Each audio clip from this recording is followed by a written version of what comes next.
Hi, welcome to the Britannia T190. So today I'm going to show you how you can use the satin stitch foot that comes with your machine as standard to sew applique or applique, depending on how you choose to pronounce it. We're going to be using this today, which is like a little leaf shape that I've cut out of a piece of brown fabric, just with my scissors, and I've attached it to a piece of calico using this temporary spray adhesive. Any kind of spray adhesive is good, or you can use Bondweb or whatever you choose to adhere it with. And then underneath that I've just got a little bit of stitch and tear, so you can get fusible stitch and tears.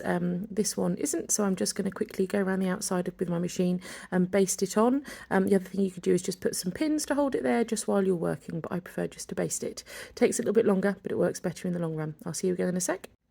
Okay, so the first thing I'm going to do is change to my satin stitch, which is here at number 9.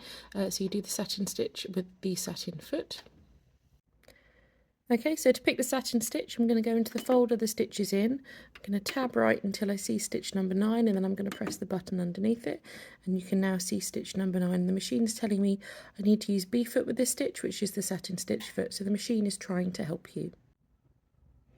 So I've changed over to a brown thread and a brown bobbin to match the brown, or just quite close to the brown of my leaf.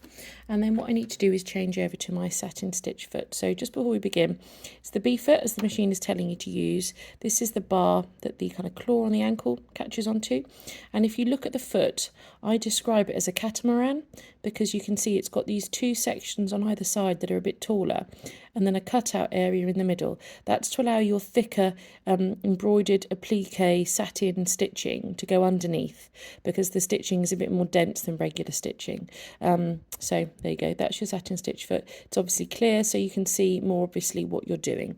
To take your foot off, you're going to press the black button, at the back of the ankle, and the foot drops off. And then to put the new one on, you just position the bar on the foot underneath the little claw on the ankle, hold it between thumb and forefinger of your left hand, and then you just lower the presser foot lever onto it until it catches, and then just lift it up to check that it has caught it.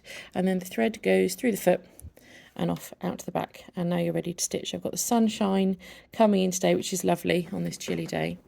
Then I'm going to take my work, I'm going to pop it underneath, and at the front of the foot there's a little diamond. Can you see there? Just kind of cut out the plastic at the front of the foot, and that helps you align where you would like your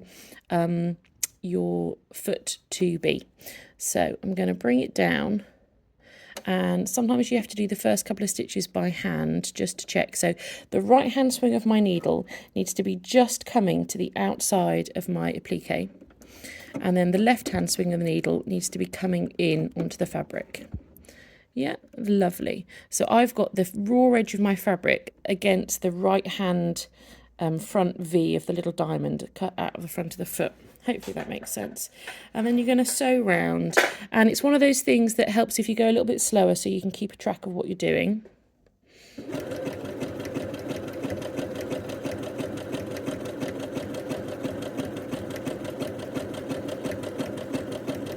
So you're going to make nice small adjustments to the direction as you sew, just making sure that your right hand swing of the needle is just coming out on the right hand side of the fabric.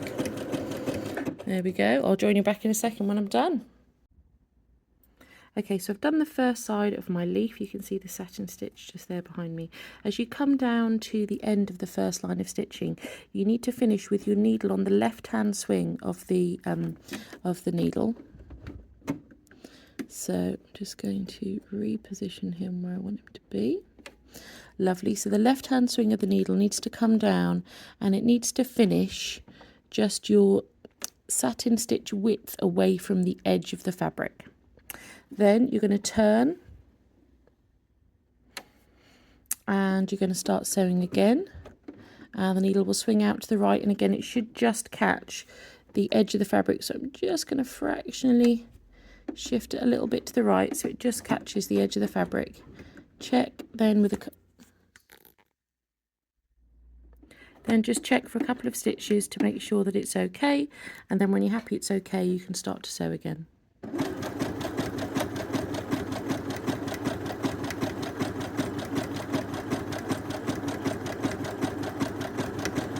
There we go. So I'll see you again at the end. So I'm all the way back down at the end of my second side of stitching. I'm going to finish with my needle on a right hand swing. There we go. And then you can either trim off your threads if you want to, or you can do what I do, which is the old-fashioned way of finishing, which is lift your needle up, lift your foot up, pull your work out, trim off the threads, and then you can use your bobbin thread to pull your top thread to the back and tie 3 knots and tie off. And here we go. That's what it looks like when it's finished.